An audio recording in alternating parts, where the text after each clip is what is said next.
안녕하십니까. 성장을 공유하는 미래의 인재들 윤여준입니다. 오늘은 최고가 되려면 최고를 만나라 라는 책에 대해서 한번 공유를 해드리려고 합니다. 오늘 읽어드릴 주인공은 하워드 슐츠, 스타벅스 회장 겸 CEO의 이야기입니다. 오늘도 저는 아내와 그리고 아이와 함께 스타벅스를 다녀왔습니다. 정말이지 저희 아내는 스타벅스에 푹 빠져 있습니다. 어떻게 정말 이렇게 많은 사람들이 스타벅스라는 브랜드에 열광하고 또 거기서 소비를 이뤄내고 있는지 이 책의 최고의 열정가 하워드 슐츠의 이야기를 통해서 여러분들과 성장을 한번 공유해 보고자 합니다. 세계 최고의 열정가 하워드 슐츠, 스타벅스 회장 겸 CEO.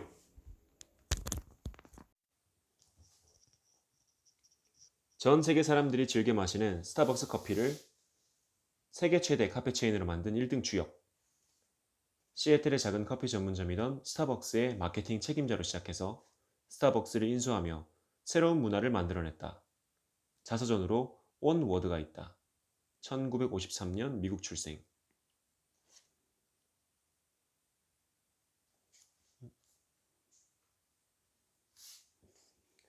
꿈을 실현할 그 무엇을 만나거든 절대로 놓치지 마세요. 라는 문장으로 시작하네요. 슐츠는 작은 에스프레소 바를 보았다. 바리스타가 그에게 도자기로 만든 작은 커피잔에 에스프레소를 담아 건넸다. 그는 완벽한 하얀 거품이 떠있는 손으로 만든 카푸치노를 경탄스러운 눈으로 신비한 세계를 들여다보듯 보았다. 바리스타는 일하는 내내 고객과 즐거운 대화를 나누며 우아하게 커피 원두를 갈고 에스프레소를 뽑아내며 우유를 데우는 일을 동시에 하고 있었다. 물끄러미 이 장면을 바라보던 슐츠는 손을 내밀어 잔을 들고 한 모금을 마셨다. 강하고 관능적인 맛이 혀를 스치고 지나갔다. 세 모금 정도 마시자 그런 맛은 지나가고 따뜻함과 에너지를 느낄 수 있었다. 슐츠에게 스타벅스 커피와의 만남은 강렬한 첫 키스 같은 느낌이었다. 그는 이 느낌을 평생 놓치지 않기로 결심했다. 커피와 비의 도시로 잘 알려진 도시, 톰 행크스와 맥 라이언이 주연한 영화 잠 못 이루는 밤으로 잘 알려진 시애틀. 다운타운 인근 부두에서 10분 거리에 스타벅스 본사가 있다.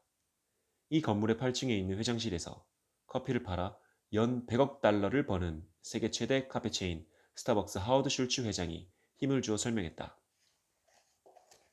이 책이 출간한 지가 2013년 책이기 때문에 이 당시에는 스타벅스의 매출이 연 100억 달러라고 되어 있네요.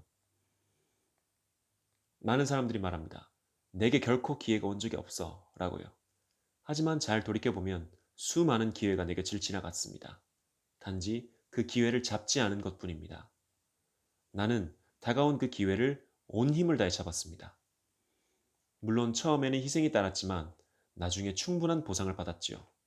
만약 그때 그 기회를 잡지 않았다면 지금까지 후회를 하고 있겠죠. 기회를 어떻게 붙잡았느냐는 나의 첫 번째 질문에 대한 답변이었다. 여기서 이제 질문하는 인터뷰인은 최상태라는 작가분입니다. 이 작가분이 각 이제 유명인사들에게 질문을 던지고 그리고 그 유명인사들은 답변을 하는 인터뷰 방식으로 책이 구성이 되어 있습니다. 1982년 슐츠는 제록스를 그만두고 뉴욕에서 다국적 가정용품 생산업체인 헤마플라스트에서 일하고 있었다. 그런데 일을 하다 보니 궁금증이 생겼다. 시애틀의 한 작은 커피숍이 드립식 커피 추출기를 유난히 많이 구입하고 있었던 것이다. 어떻게 규모도 작은 커피숍에서 그렇게 많은 물량을 구입하는 거지? 알아보니 그곳은 스타벅스였다. 그 커피숍은 커피를 일일이 추출해 풍부하고 깊은 맛을 내는데 지역 주민에게 큰 인기를 얻고 있다고 했다. 슐츠는 시간을 내어 시애틀이 있는 스타벅스를 방문했다. 첫 잔을 들이키자마자 그는 이곳이 자신이 있어야 할 곳이라는 것을 알았다.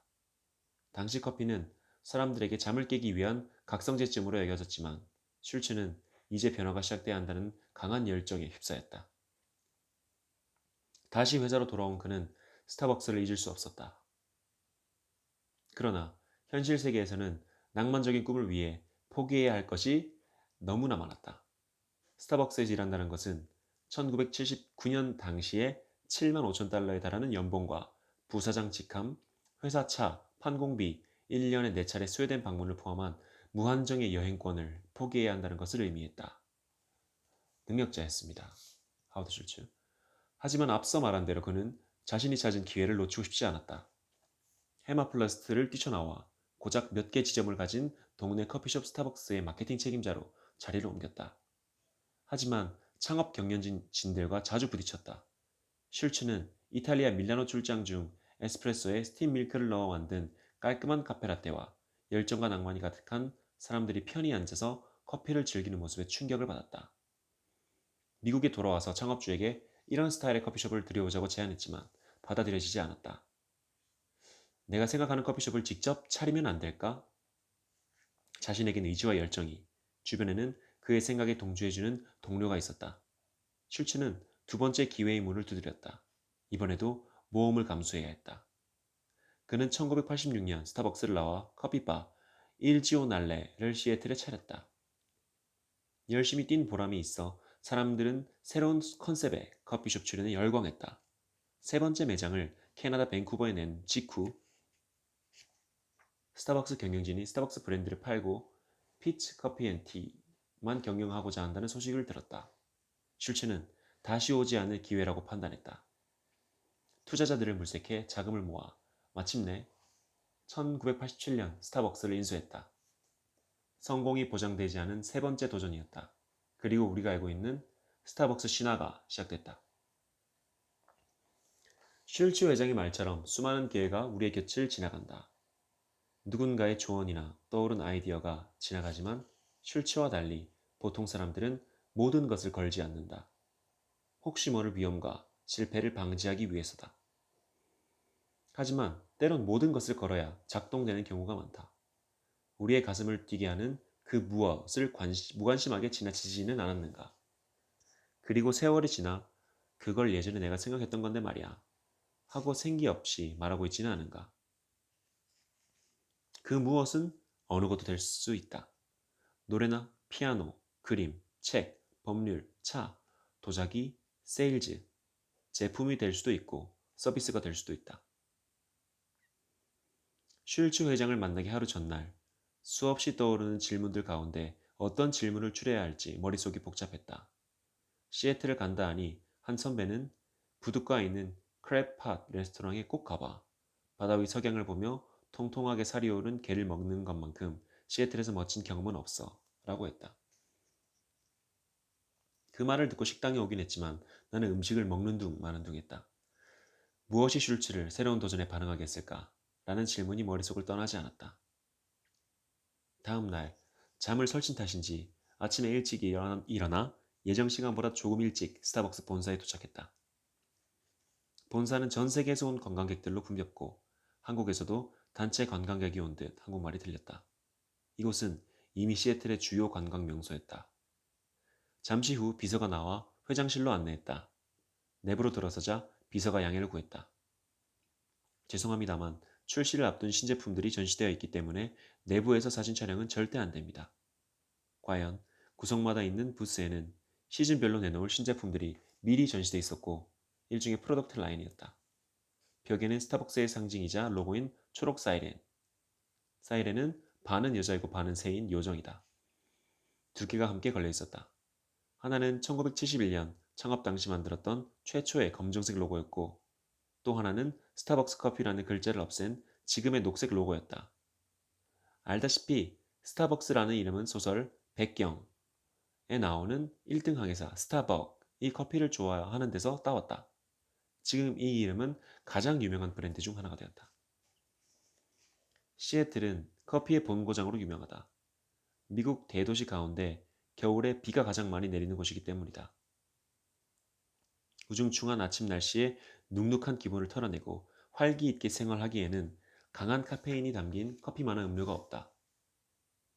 스타벅스를 위시해 에스프레소 비바체, 시애틀즈 베스트 등의 유명한 커피 전문점 1호점이 모두 시애틀에서 탄생한 것도 이런 연유다.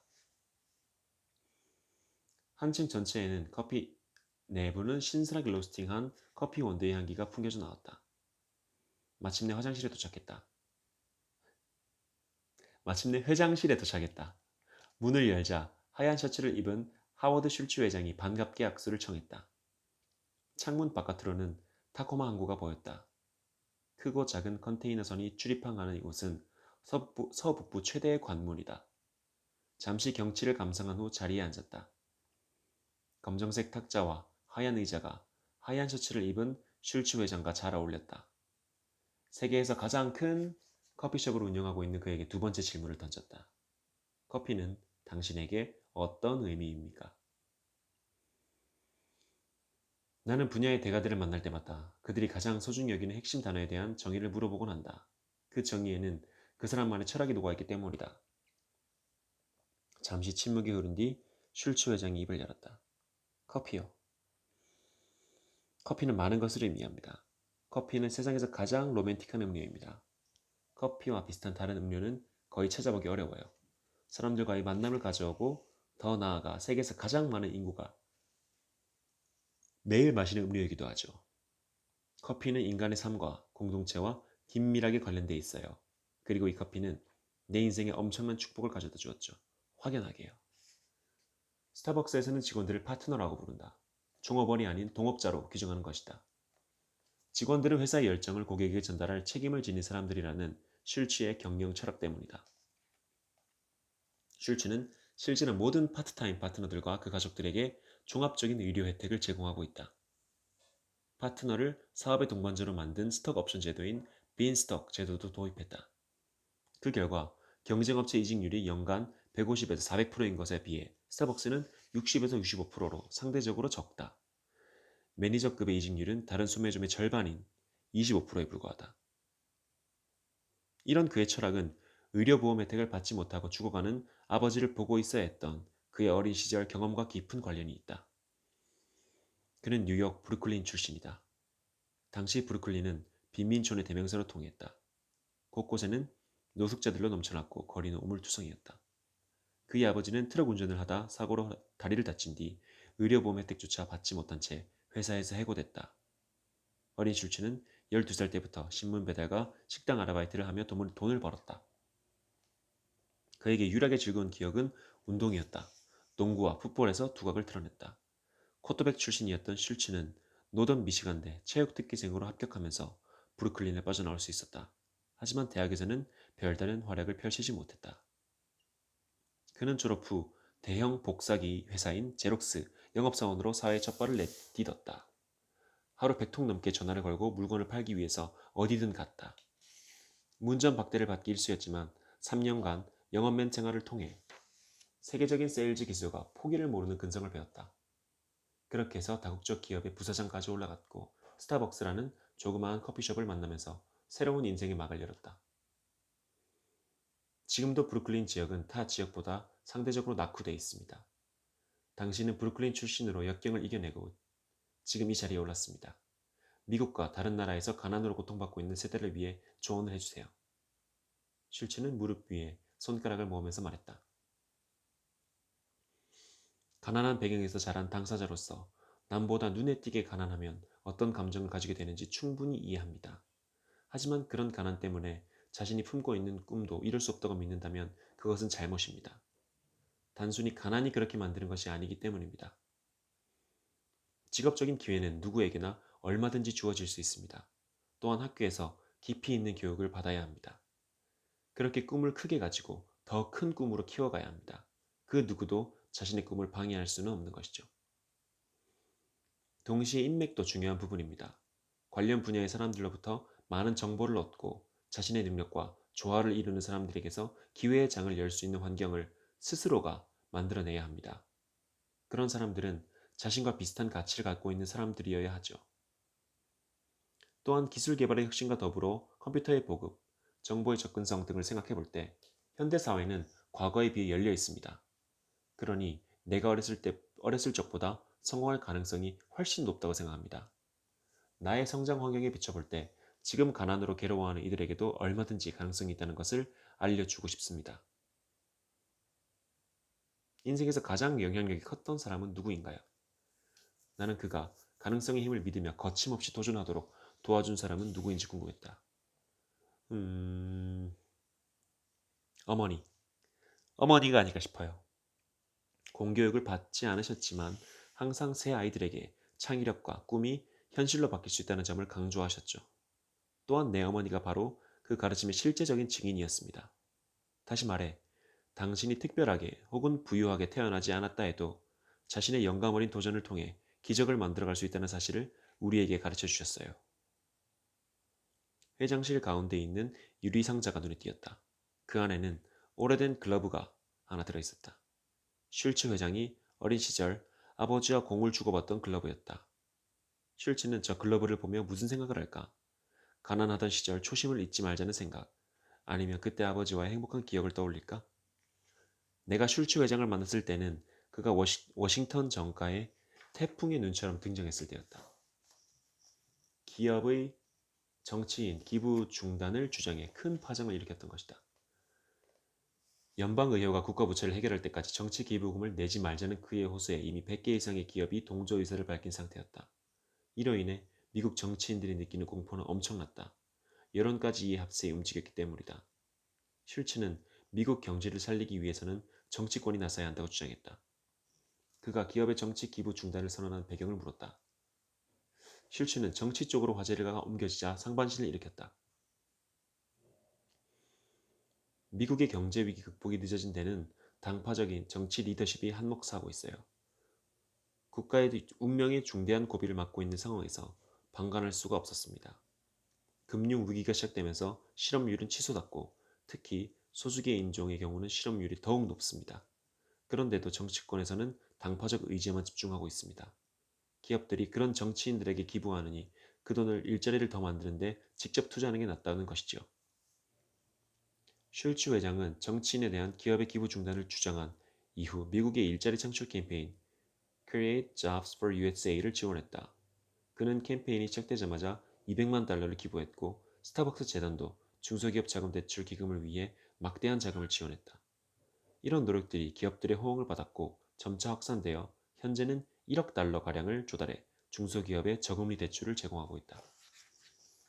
지금까지의 성공에 특별한 비결이 있다면 어떤 걸까요? 1987년 슐츠가 스타벅스를 인수합병할 때만 해도 스타벅스는 잘 알려지지 않은 커피숍 브랜드였다.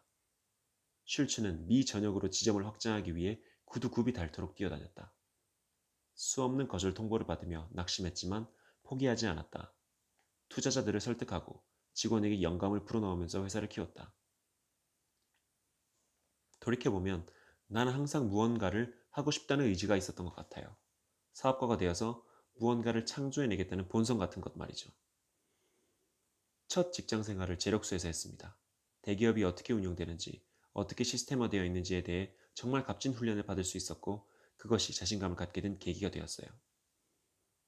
제록스를 그만둘 때도 단지 그 회사를 떠난다는 생각보다 그동안 기다려왔던 무언가를 스스로 할 수 있다는 생각을 가졌습니다. 슐츠는 스타벅스 점포수가 1만 개에 육박하는 세계적인 기업으로 성장하던 2000년 CEO 자리를 내놓았다. 휴식이 필요해서였을까? 내면에 찾아온 공허감 때문이었을까? 그동안 스타벅스는 슐츠의 리더십 아래 쉴 새 없이 매출 상승 곡선을 그렸다. 심지어 스타벅스는 커피를 갈아 금으로 만든다는 제목의 기사까지 나오기도 했다. 하지만 스타벅스는 슐츠가 물러난 지 7년 만에 금융 위기를 맞으면서 방문 고객 증가율이 사상 최저치로 떨어지는 등 총체적 위기에 휩싸였다. 슐츠는 위기에 빠진 회사를 구하고자 2008년 1월 8년 만에 CEO로 전격 복귀했다. 그리고 스타벅스를 송두리째 바꿔놓은 초유의 혁신 프로젝트를 감행했다.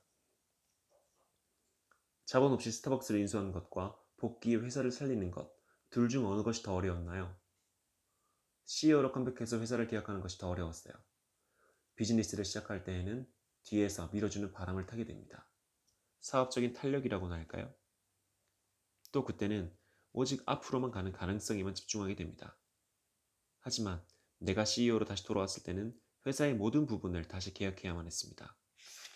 하지만 3년간의 힘든 구조조정이 끝난 지금 스타벅스는 창립 이래 가장 크게 성장하고 강해졌습니다. 개인적으로는 무척 만족하고 있지만 절대 겸손함을 잃지 않도록 애쓰고 있습니다. 제가 자주 되새기는 문구가 있습니다. 성공은 주어지는 것이 아니라 매일 획득하는 것이다. 그에게 있어서 성공은 획득하는 것이다. 거저 주어지는 것이 아니라 머리와 손발에 의해서 얻어내는 것이다. 얼마나 많은 사람들이 벼락부자를 꿈꾸는가. 하루하루 미래를 향해 성실하게 걸어가기보다 지름길을 찾아가고 있지는 않은가. 돌아온 창업자 슐츠 CEO에 대한 주주들의 과중한 기대, 월가 투자자들의 수익 압박, 스타벅스에 찾아온 위기를 폭로했던 언론과의 불편한 관계 등을 이겨내고 그는 컴백에 성공했다. 개혁 과정에서 많은 문제에 부딪혔을 텐데요. 모든 비즈니스에는 어려운 고비가 항상 존재한다고 생각합니다. 사업이 잘 되어가는 순간에도 어려움에 맞서야 할 지속적인 도전들이 항상 존재합니다. 문제는 그러한 상황에 대비해 만반의 준비를 하고 그에 맞는 훈련이 돼 있느냐는 것이죠. 무엇보다 실패로부터 배워서 또다시 같은 실수를 범하지 않는 것이 중요합니다. 다시 말해, 회사가 추구하고 있는 가치라는 렌즈를 통해 그 문제들을 바라보고 해결할 수 있어야 합니다. 기업가의 가장 큰 책임 중에 하나는 조직에 가치를 심어주는 것입니다. 나는 그가 언급한 가치라는 렌즈에 주목했다. 기업에 어떻게 가치를 심을 수 있을까요? 마치 어린아이를 기르는 것과 같아요. 사랑하며 공감하면서 자녀에게 올바른 가치를 새겨준다면 그들이 청소년이나 성인이 되었을 때 서로 잘못된 길로 빠져들었다 하더라도 그들을 믿을 수 있을 겁니다. 만일 그들이 좋은 가치들을 배웠다면 다시 되돌아올 수 있는 중심선을 갖게 되었을 테니까요. 이에 반해 빠른 성장을 하는 회사들은 이러한 면역성을 갖추지 못한 채 발전 단계를 통과한다고 했다. 그러면 문제점이 침투해 왔을 때 어떻게 될까? 그 결과는 불보듯 뻔한 일이다. 슐츠는 또한 시스템과 절차들을 개발하는 과정에서 직원들의 창의성을 질식시켜서는 안 된다고 역설했다. 무의미한 관료적 절차로 창의성을 억제한다면 수많은 미국 회사들이 저지른 실수를 똑같이 저지르는 것이 된다고 충고했다. 현재 스타벅스는 50여 개국 1만 6천여 개의 매장에서 2013년 기준입니다. 100억 달러 이상의 연매출을 올리고 있다. 슐츠는 CEO로 복귀한 지 3년 만에 스타벅스를 흑자로 돌려놓았다. 이는 공짜로 된 것이 아니었다. 개혁 과정에서 무수한 반대를 이겨낸 결과였다. 2008년 2월 스타벅스 본사 8층 외실, 당시 슐츠가 CEO로 복귀한 지 한 달 만이었다. 임원 전체가 모인 자리에서 각종 문제점이 제기됐다. 과도하게 매장을 늘려나가면서 커피 맛을 균일하게 유지하지 못한 점이 가장 큰 문제로 도마에 올랐다. 불친절한 서비스에 대한 고객 불만도 늘었다. 슐츠가 선택한 비장의 카드는 일시적인 영업 중단과 재교육이었다. 떠난 고객을 잡기 위해 매장 문을 닫고 직원들에게 커피 만드는 법부터 다시 가르쳐야 합니다. 그러자 임원 한 명이 전 매장이 반나절만 쉬어도 600만 달러의 매출이 줄어듭니다. 라면서 반대했다. 다른 임원들도 매출 하락을 불러오는 영업 중단만은 안 된다고 거들었다. 하지만 슐츠는 단호했다. 3주 뒤 미국 전역에 7,100여 개 스타벅스 매장이 일제히 문을 닫았다. 매장 안에서는 바리스타들을 상대로 에스프레소 제조에 대해 재교육이 진행됐다. 이 시점부터 스타벅스 커피를 불신했던 고객들이 돌아서기 시작했다. 슐츠는 변화하지 않으면 또 하나의 대수롭지 않은 회사가 될 뿐이라는 말을 스스로 마음에 새겼다고 털어놓았다. 그는 닥쳐오는 각종 도전에 대한 부담감을 해소하는 돌파구를 현장에서 찾았다. 매장에 거의 매일 들다시피 하며 눈도장을 찍었다. 그러자 어느 날부터 매장 직원들이 이메일을 보내오기 시작했다. 슐츠가 새로운 아이디어에 진심으로 관심을 갖고 있다는 것을 알게 된 것이다. 그 중에는 할로윈 시즌 한정 상품을 팔자는 내용이 있었고 친환경 먹을거리에 관심이 많은 고객을 겨냥해 신선한 주스를 직접 만들어 팔자는 제안도 있었다. 슐츠는 이를 즉석에서 실천했다. 할로윈 상품으로 호박의 계피를 탄 펌킨 스파이시 라떼를 내놓자 시장의 반응은 뜨거웠다. 특정 시즌에만 파는 이른바 팝업 마케팅이 주요했던 것이다. 호박을 좋아하는 젊은 층은 물론 계피 맛을 즐기는 중장년층도 이 제품을 찾았다.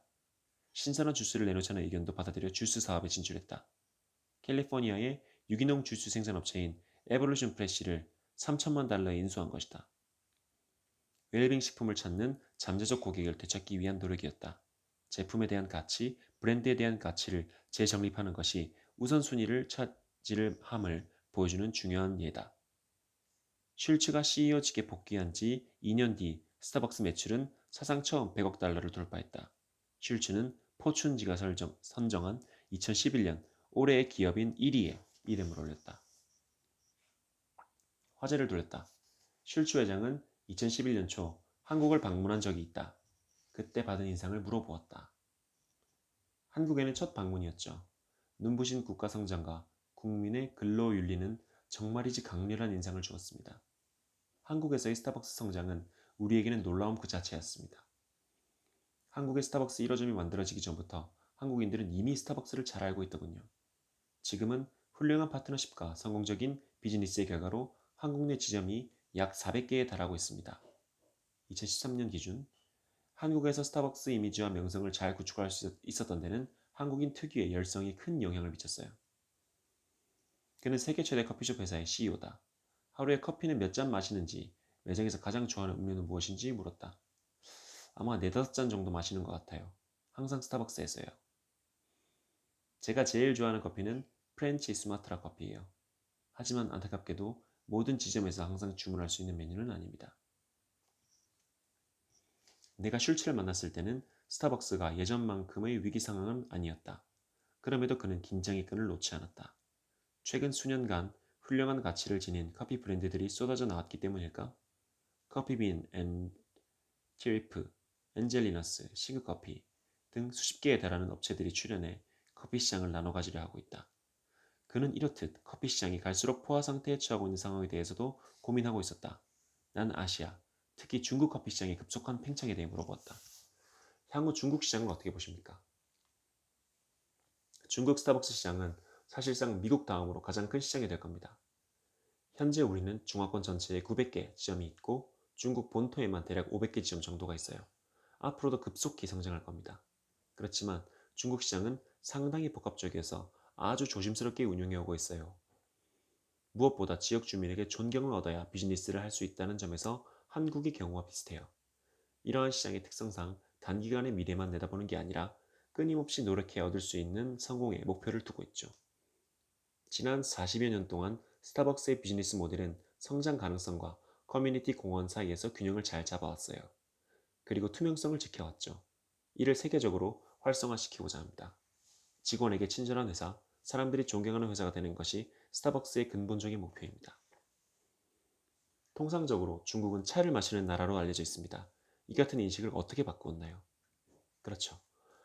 중국에선 차 문화가 강해요. 하지만 스타벅스가 중국 시장에 진출한 지 거의 12년째에 접어들고 있습니다. 이 과정에서 커피와 관련된 소비자 행동의 엄청난 변화를 직접 목격했어요. 10여 년 전만 해도 스타벅스는 만남의 장소일 뿐이었어요. 지금은 지역 주민들이 커피를 마시기 위해 오고 있습니다. 이젠 아침이면 커피를 마셔야 하는 의식으로까지 발전했죠. 물론 차를 마시는 나라인 중국에서 차를 커피로 대신하고자 하는 것이 아니지만 어쨌든 중국은 우리에게 무한한 비즈니스의 가능성을 보여주고 있습니다. 스타벅스의 10년 뒤 모습은 어떨까요? 스타벅스는 앞으로도 가장 훌륭한 제품을 가지고 세계 시장을 선도해 나갈 것이라고 생각합니다. 또한 우리의 능력이 조화를 이룰 수 있는 선에서 더 많은 지점과 공급선을 연결해 더욱 다양한 상품을 제공할 것입니다. 그 중심에 항상 커피가 존재한다는 사실은 말할 필요도 없죠. 지금의 우리는 미래의 스타벅스를 고려한다면 아주 이른 시기에 있다고 생각합니다. 예정된 시간이 다 됐는지 비서가 회장실 문을 두드렸다. 마지막 질문으로 그에게 CEO 대신 바리스타가 되어 전 세계 스타벅스 지점 가운데 한 곳에서 일하게 된다면 어느 지점에서 일하고 싶은지 물었다. 그는 오늘 받았던 질문 가운데 가장 쉬운 질문이네요. 라며 웃었다. 스타벅스의 혼이 담겨있는 1호점 파이크 플레이스 지점에서 하고 싶어요. 머릿속이 복잡해지거나 결정하기 힘든 일이 있으면 이곳에 꼭 들리곤 합니다. 사실 어제도 다녀왔어요. 인터뷰를 마치고 일어서는데 슐츠가 잠시만 기다려주세요. 라며 주머니에서 스마트폰을 꺼냈다. 그리고 동영상을 보여줬다. 한국에 방문했을 때 당시 한 서점에서 자신의 자서전 온워드 저자 사인회를 한 적이 있었는데 그때 찍은 동영상이라고 했다. 한국에 이렇게 큰 서점이 있었다는 걸 처음 알았어요. 역동적이면서도 변화하는 한국인들을 곳곳에서 만날 수 있었어요. 그는 온워드 몇 권에 사인을 해주면서 같이 사진을 찍자며 먼 곳에서 온 나를 배려했다. 나는 본사에서 나오자마자 스타벅스 1호점에 있는 파이크 플레이스 마켓으로 향했다. 예전에도 방문했었지만 그를 만나고 나니 다시 가보고 싶어졌다. 그의 열정을 이끌어낸 생생한 현장을 직접 느껴보고 싶었다. 재즈 밴드가 노래를 부르고 있는 1호점 입구에 문을 열자마자 진한 커피 향이 코를 자극했다. 달아서 반질반질한 나무로 만든 카운터 뒤에서 커피를 정성껏 추출하는 바리스타들이 전 세계에서 온 관광객들로부터 주문을 받고 있었다. 40여 년 전 슐츠가 반했던 그 커피의 매력은 지금 이렇게 전 세계 사람들을 반하게 하고 있다. 내 후각을 자극하는 커피향은 이렇게 속삭이는 듯했다. 너는 너의 곁을 지나가는 기회를 그냥 지나치겠는가? 아니면 혼신의 힘을 다해 잡아보겠는가? 이렇게 마무리하겠습니다. 인터뷰 시기가 좀 예전 거이긴 하지만 그래도 스타벅스 CEO로서 슐츠 회장이 가지고 있는 그런 어떤 철학에 대해서 잘 살펴볼 수 있는 기회가 아닌가 싶습니다. 이를 통해서 여러분의 삶 또한 한 단계 성장에 이룰 수 있기를 희망하겠습니다. 그럼 오늘의 성장을 공유하는 미래의 인재들 성공미인 마무리하도록 하겠습니다. 감사합니다.